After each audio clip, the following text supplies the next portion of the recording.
is the courage to love. And what we're realizing is that love is, it takes courage to step into being the presence of love. It takes courage to be a place for love, to be vulnerable enough to be who we are, to share the truth of who we are with the world and with the people even close to us and then out into the world. It takes courage to speak our truth sometimes when we think that it might not be taken in the way that it's meant, you know, and that there's some to be just vulnerable enough and authentic enough to be in those deep relationships. And so this month we're talking about stepping in to the action of it. But I want to start because this is Valentine's Day week. And, you know, seeing through the Hallmark holiday kind of idea of it, I got some information I wanted to share with you. You know, there's the murky origins of Valentine's Day. And so although Valentine's Day is thought to be named after a Christian saint, there's nothing remotely religious about this day set aside for love and lovers. There are references linking Valentine's Day to courtship in the Middle Ages, but it wasn't until the late 18th century that the British began sending paper Valentine cards to one another. Americans adopted the custom and ran with it, turning February 14th into a mass marketer's dream. Day of chocolates, cards, flowers, and lest we forget love. So I just want to remind you guys, the bookstore is going to help you. All right? This is the perfect time for Sunday to fall. We got you taken care of like days ahead. So go visit the bookstore. Okay. So today, Valentine's Day is popping up in lots of places. Admittedly, in countries where it's a recent import, it's mainly celebrated by the young. And then I found it interesting about the origins of Cupid, because what's the deal with Cupid, right? Where's that? It's crazy. So, how did a chunky naked baby with wings, a bow and an arrow come to symbolize romance? Well, meet Cupid, the offspring of the Roman god Venus, named after the Latin word for desire, cupido. Legend has it that the chubby cherub can cause a victim to fall in love merely by shooting a golden arrow into his or her heart. And then I found out a couple of statistics I wanted to share about Valentine's Day in the United States that I thought were really interesting. One 2015 study claims that 53% of women in America would dump their boyfriends if they did not get them anything for Valentine's Day. So no judgment, I'm just saying that's the study. That's what it says, okay? And then another U.S. study found that 3% of men have considered ending a relationship rather than face the task of choosing a really good gift for their partner. But pets, this is the one that surprised me the most. Pets, on the other hand, make out like bandits. Each year, Americans spend more than $500 million on Valentine's Day presents for their fur babies. I was shocked about that one. All right, so in honor of all those men who don't break up before Valentine's Day, I've got a story about a lovely man named Peter. Now, Peter was in his early 20s, and he was buying an expensive bracelet to surprise his girlfriend on Valentine's Day. He went to a jeweler's shop in London. And so the jeweler inquired, would you like your girlfriend's name engraved on it? And Peter thought for a second. And he said, you know, actually, no, not her name. Instead, engrave to my one and only love. The jeweler smiled and said, yes, sir, how very romantic of you. And Peter just smiled at him and winked a little bit and said, well, it's a little bit pragmatic, because if we break up, I can use it again. He was smart about it. All right, but that leaves us here in our courage to love. And so today my talk is Life Loves You, and that's the title of our book for the month. I'm loving this book by Louise Hay, who I consider the fairy godmother of the modern New Thought movement. I don't know if that's really a thing, but that's kind of how I think of her. And I've been loving spending time with this book. The way that Louise Hay puts her work together is so clear, and it's so simple, but it's not easy. And so today we're talking about the fact that life loves you.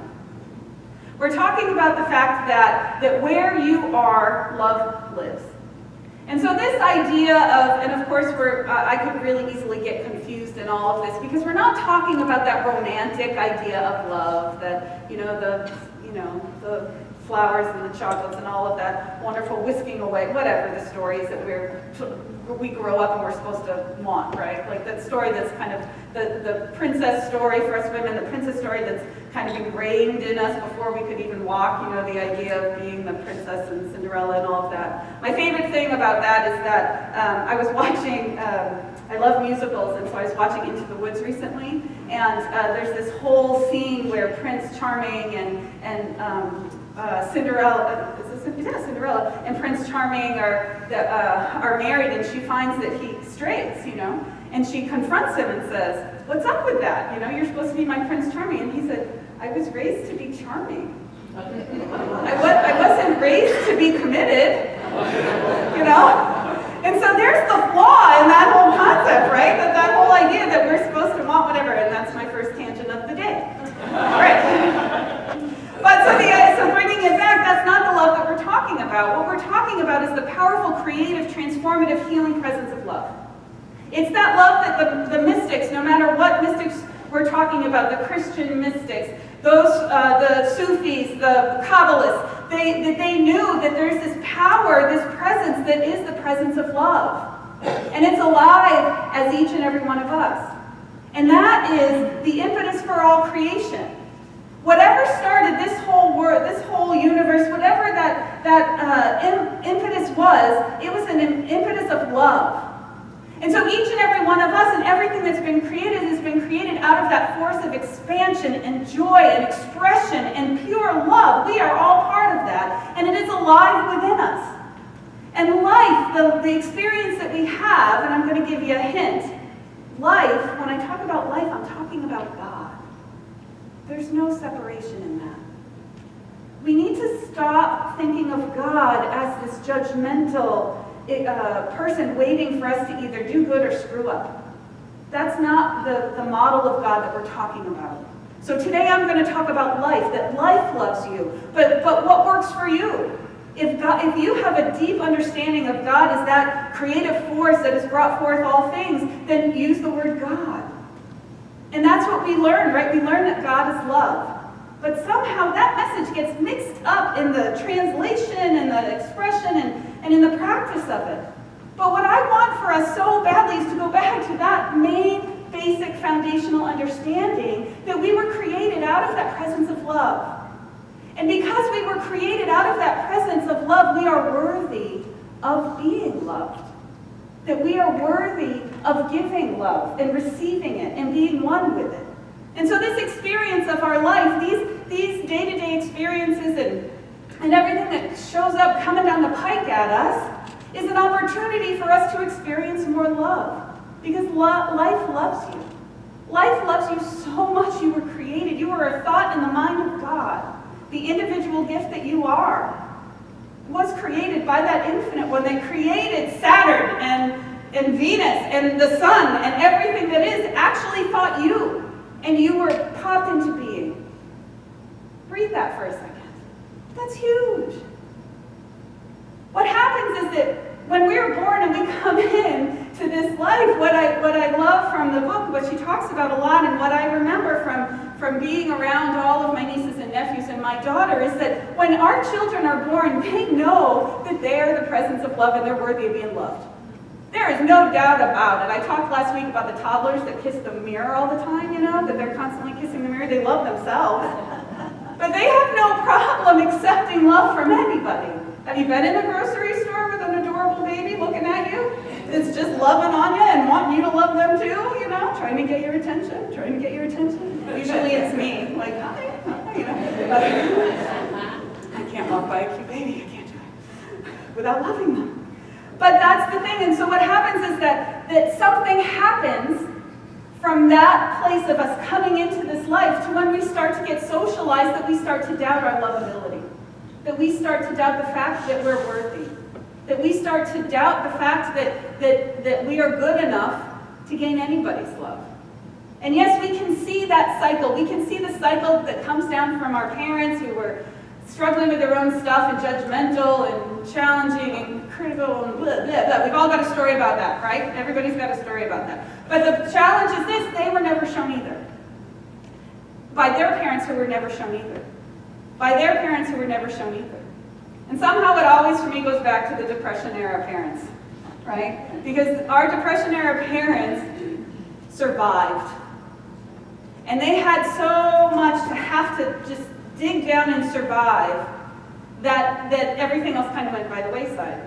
But when things got to be better, when things started to loosen up a little bit, they didn't loosen those reins. And they didn't get a chance to learn. And so these generations that have come, we've each come through these generations of those who have gone through their trials and tribulations and maybe never had the experience that they are loved. But we get to stop the cycle now. Because our thoughts create our experience. Our beliefs create our reality. If we could just, science of mind hammers that into our heads. And so the idea is if we can remember, if we can put it into perspective that we are part of the divine creation, and that we are part of this one life, and this life is only love, that by the transitive property we can realize that we are love, and we are worthy of it. It's how we relate to life, how we align ourselves with the experience of our life. It's going to tell us whether things are smooth or they're bumpy. That we drive down the rocky road, or we move over to the side, the same road where the potholes aren't, and we fly right down there. It's how we see ourselves. And it's the ability for us to love ourselves. Now I can hear myself in my head, and I could hear people's heads above your head, the bubbles above your head, saying, here we go, she's going to talk about self-love again. And here we go, we have to think about self-love again. And how many workshops have we all been to, and how many times have we gone to a class where it says you should love yourself, love yourself, love yourself. You know, I could hear it, you know, and how superficial it can seem. But the truth is, this is one that you can't go around, that you can't pretend doesn't exist. This is one that you cannot avoid. How you hold yourself in your own mind and your own heart, how you treat yourself and care for yourself, is how the universe is going to treat you, is how life is going to respond to you. And sometimes when we are so critical and so judgmental and so harsh with ourselves, the universe can't do anything but treat you the way you treat yourself. And so the world sometimes feels like a harsh place to be. And that can be challenging. And that can be difficult and painful. But what I want you to know that is even in those moments when it feels like life is against you, it's not against you. It's trying to awaken you to see the magnificence that you are. Every time we're afraid of something, every time we are afraid that something's going to happen, the universe usually makes that happen. I'll give you a little hint. The universe makes that happen. You call it into your experience for the universe to prove to you that you can even handle your worst fear. That you are stronger than this, that you are more powerful than this, and you are more creative than the fear that you are holding. And so we talk about dealing with our fears, dealing with that sense of negativity that we hold on ourselves. We talk about that we need to do that. You can't get around it. And in order to allow for that road to be a little less bumpy, a little more smooth, start to move over. Are you with me with that picture? Have you ever done that, just driven down the road? I do this all the time. For some reason, I just drive on the side where the potholes are, even though I try not to, right? But life can feel like that, and so we just want to move over just a little stitch so that you're in the smooth spot, right?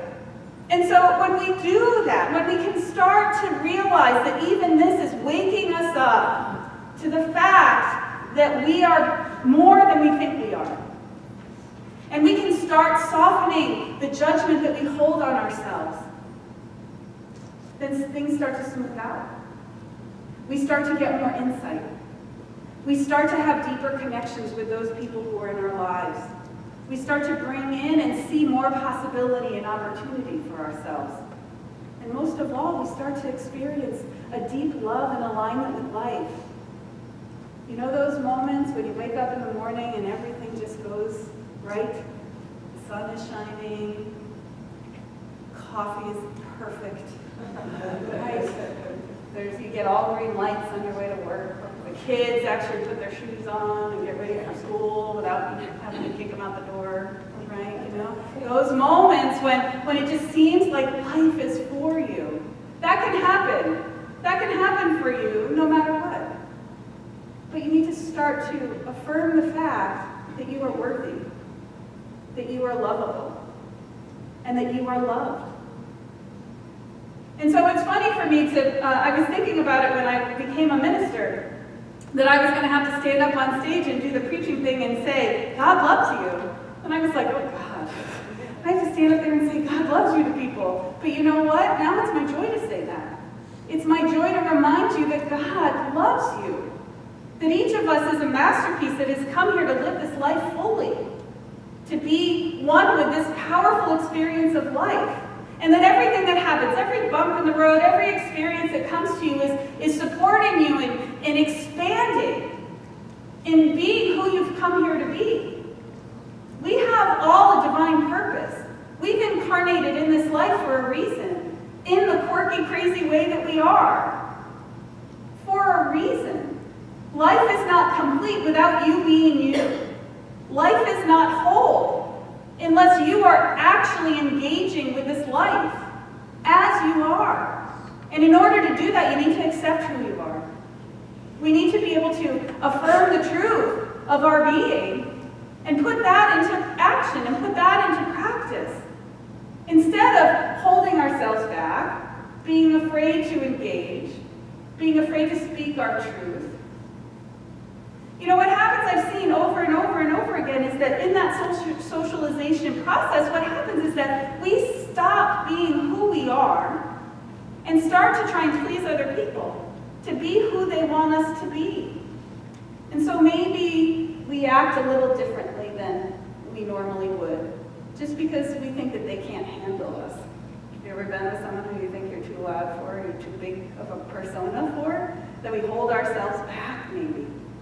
Maybe we're afraid to say something that's honest and true for us to someone because we're afraid of hurting their feelings. And that's fine in any one situation. But over time, what happens is that we start to lose who we are. We start to lose connection to that inner voice. And then all of a sudden, there's the facade, there's the persona that we put out to the world. And we can't deeply, truly, honestly connect with anybody. Even our most closely held relationships, our beloveds, our families. It's hard once we start trying to make everybody else happy to figure out who we are. So that whole self-love thing, we can't get around. Can't go over it, you can't go under it, you can't go around it, you can't go straight through. And there's no way to understand how you really feel about yourself other than spending time with you. You know, Louise Hay has that, her famous exercise. I think I talked about it a little bit last week. I told you I was going to make you do it in front of the mirror naked. But that whole, she has that whole exercise of standing in front of the mirror, looking at yourself and saying, I love you. Or life loves you. You know, and she says the advanced version is naked, so. What does it mean that you have a minister talk about being naked in front of a mirror 2 weeks in a row? We love this church! Yeah! But so, and I say this all the time, I talk about it a lot because I sit with people constantly. It's my joy to journey with people in this life. And what I've learned is that we are so harsh on ourselves. We are the worst critics of ourselves. Our inner critics are just way out of control, and I think we need to send them all to Bermuda. Just send your inner critic away. Go on vacation. Just shut up. Chill out. One of the stories from the book that spoke to me this week was that her co-author, Robert, was talking about how he was, as he's a writer, a professional writer, he's one of the Hay House authors, and he was in the process of writing something that should be easy for him, but he had writer's block. And so he said he was having a really rough time, and he sat down to do it, and he's methodical about it. So he sat down to write, and about 45 minutes later, he had one word on the page, and was starting to get really frustrated. So he did some affirmations, and he did a little meditation, and he started to have a conversation with his inner critic, which was really up, for him at the time. The inner critic was talking to him, who do you think you are? You think you're all that great, you're not anything, blah, blah, blah, whatever. And in his meditation, he opened to the idea of having some wisdom about it. And what came to him, what he realized, was his inner critic never published nothing.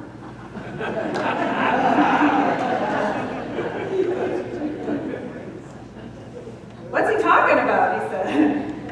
My inner critic never published anything. He doesn't know what it means to be a published author. He doesn't know what it means to be a writer. He doesn't know anything. He just knows how to complain. And so then he sent his inner critic, gave him the day off.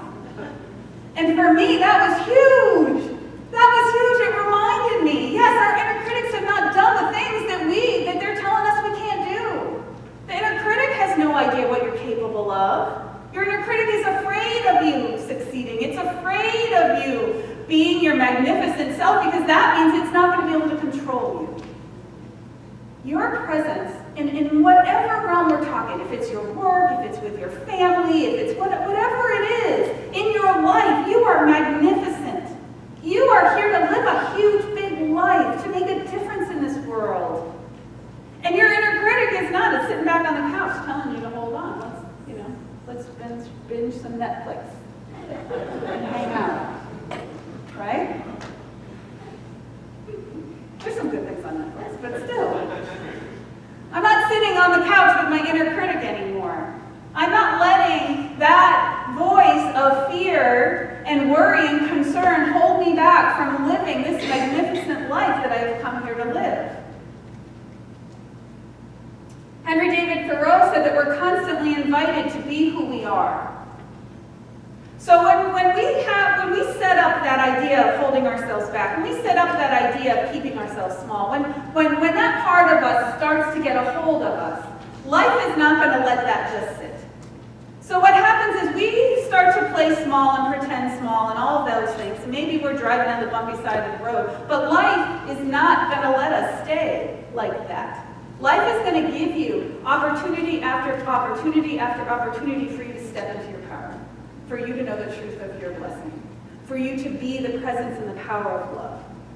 And so I love that story of Ernest Holmes, because you know what? He was not going to let what was normal for the day to be the truth of what he knew to be right. And he spoke his truth, saying that we are all the love, expressions of love of God. That we are all connected in that. We are all united in that. And I know that each and every day, each of us has all of those big and small opportunities to speak our truth into what we know is right.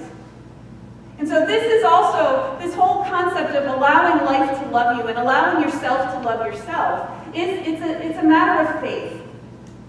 It's a matter of putting what we know to be true into action in our lives. That's faith in action. It's funny, I was at this ceremony yesterday, and I heard something that I hadn't heard before. There was a quote that said, and I think it's Reverend Michael Gott from Unity of Houston, who says, he said, faith without works is not dead. He said, faith without works is not faith. And so, we don't have a faith unless we're living it. We need to understand what we really believe first. We wake up to our beliefs and we put it into practice in our lives. That's why I love the science of mind so much, because I'm not standing up here telling you what to think. I'm not standing up here telling you what's right and what's wrong. I'm inviting you to connect with your life in such a way that you put it into practice and you prove me right, or you prove me wrong. But it's your choice to embody these truths and to act in that way. That's faith in action. That's faith with works. That's faith.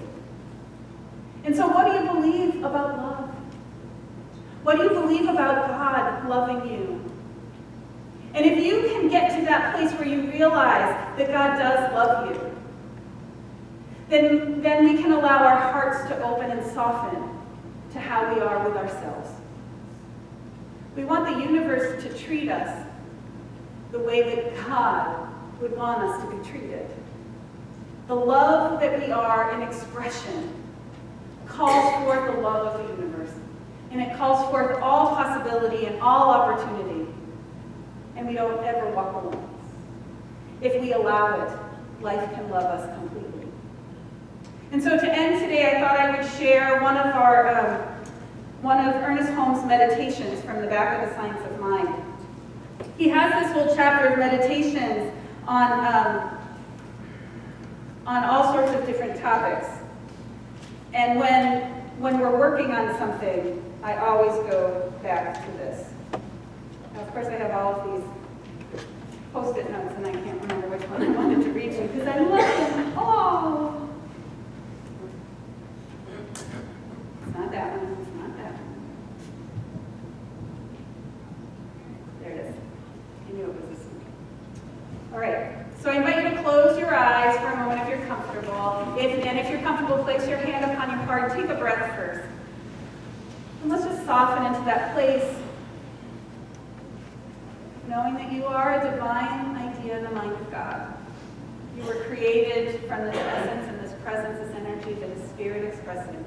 And you have come to this life to share your truth as the presence of love, and therefore calling forth all love into your experience. So with another nice deep breath, I'll close with these words from Ernest Holmes. Love gleams through the mist. Through the mist of human fear, love gleams and points the way to freedom.